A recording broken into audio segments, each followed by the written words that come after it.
Alright, what's up you guys? Time for another video. I'm going to do this video trying to, if the traffic don't quit making noise in the background there, a video trying to tackle this particular subject matter that I see on YouTube videos. My take on what a handler is. You know, you see those videos about gang stalking, everybody got their opinions. And this isn't that outright paranoid shit that every time somebody has gang stalking or handlers titled in their video, you're some paranoid. Like I've seen some articles on that. This is some subject matter that's fucking common sense. This video is more for people that you ever had that relative that ruined his life hanging with losers. And if you ever had people who, thankfully you did something good with your life and you rejected these people that were trying to buddy up with you so they can leech off of you and go to some bar and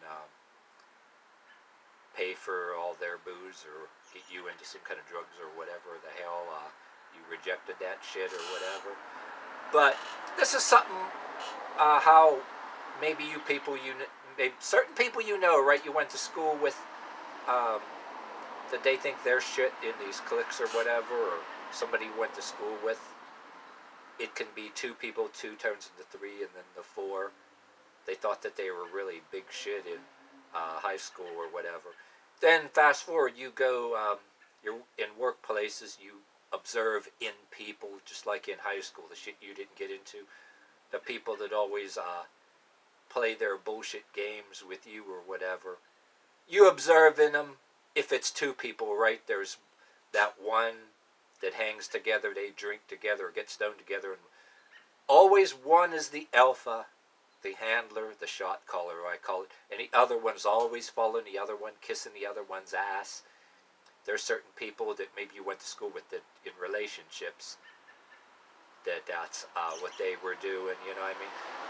The kind, you know what I mean, that they think they're all shit. They get the only thing the relationship or the friendship is for is getting money together to buy pills and booze. They think they're shit when they're in college and high school, and then they end up working a regular job and they put on the facade or whatever the hell.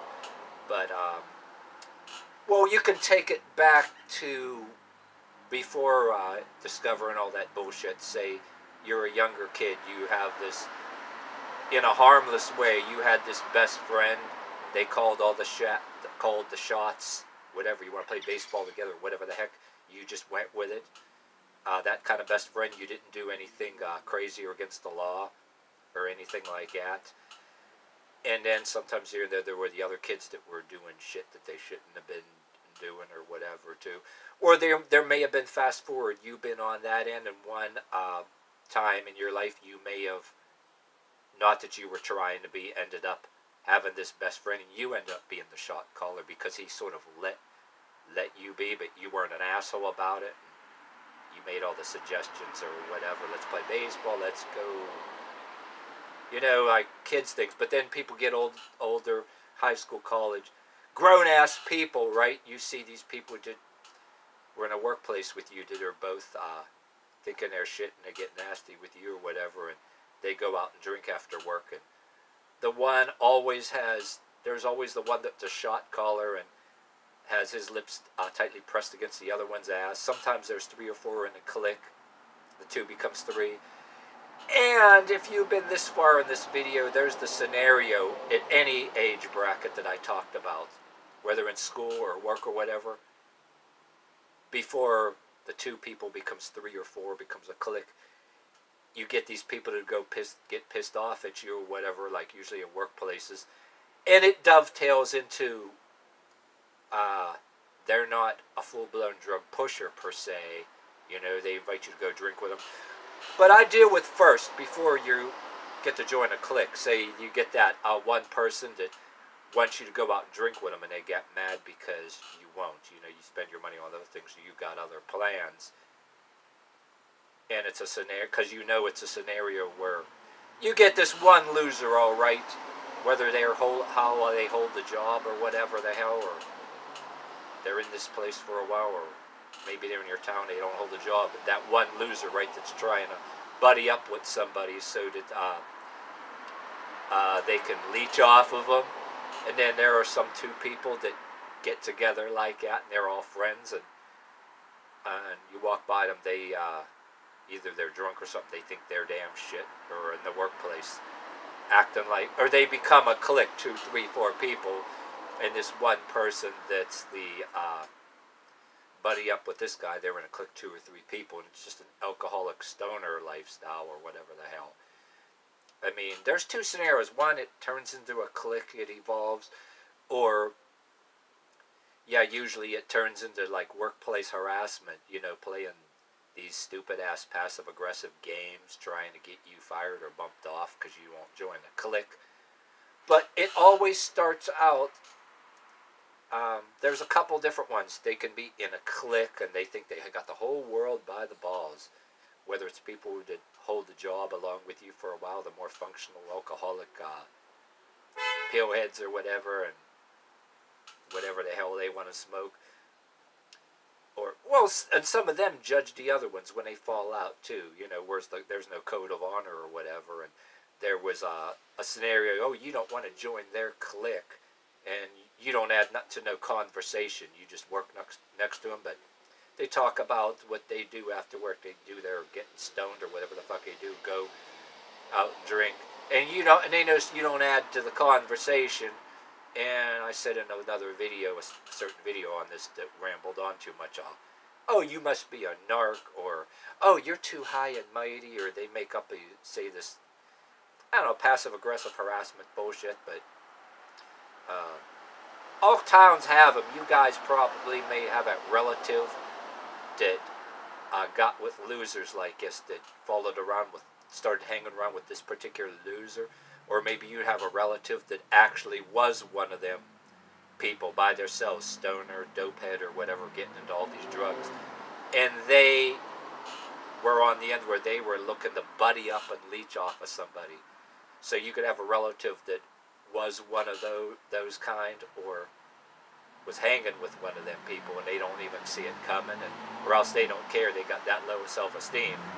But if you got this far in this video, that's what you people's videos about what a handler is, and it leads to this gang stalking when they're mad because you won't join their clique. You're too high and mighty, or they get mad at you for whatever reason. And in workplace, it's always workplace. You can go on about the snares in a workplace. I'm trying to give it to you in a nutshell.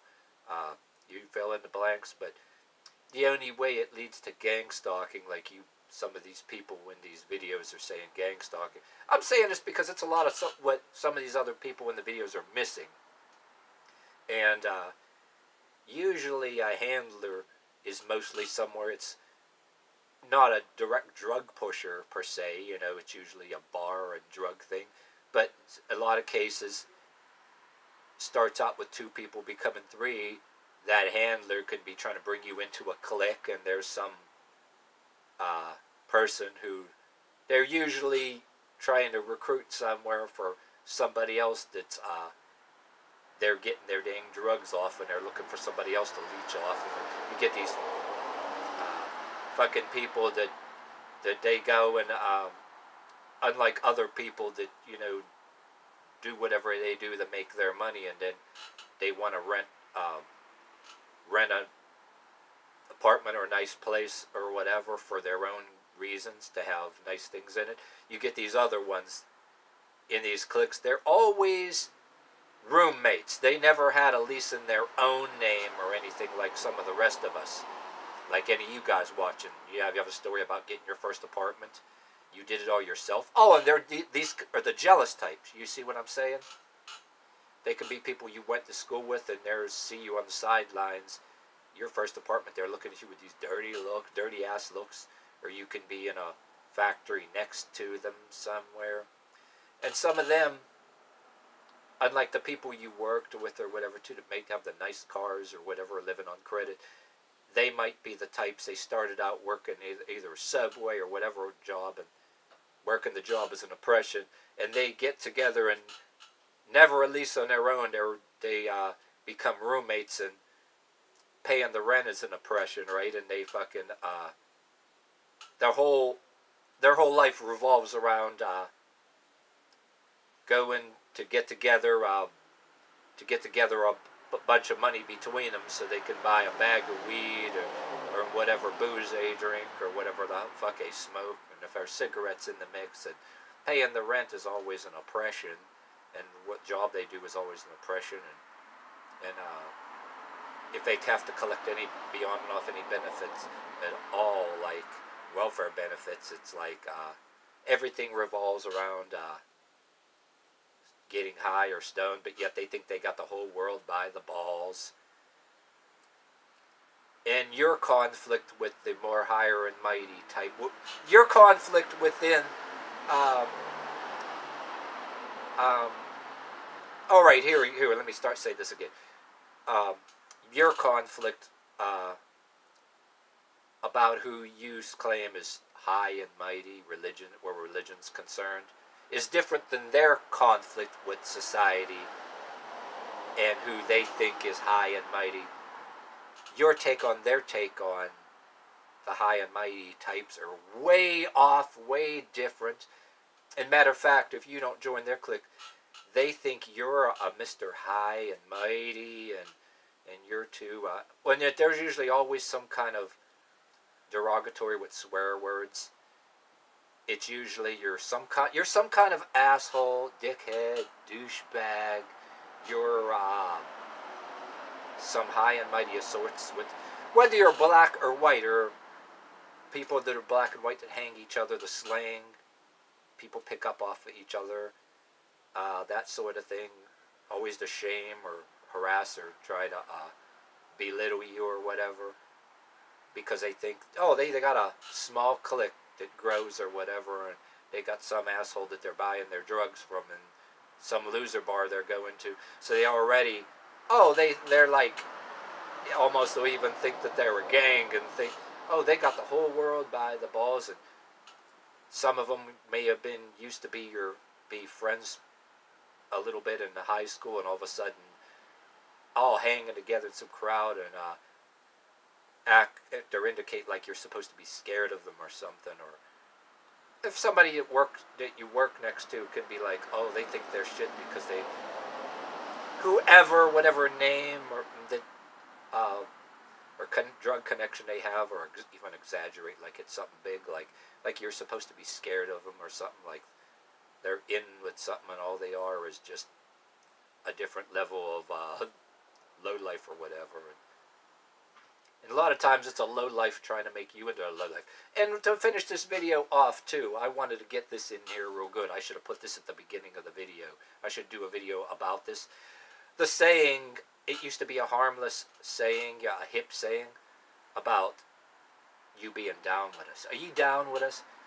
That saying about being down with us, it actually means exactly what it says.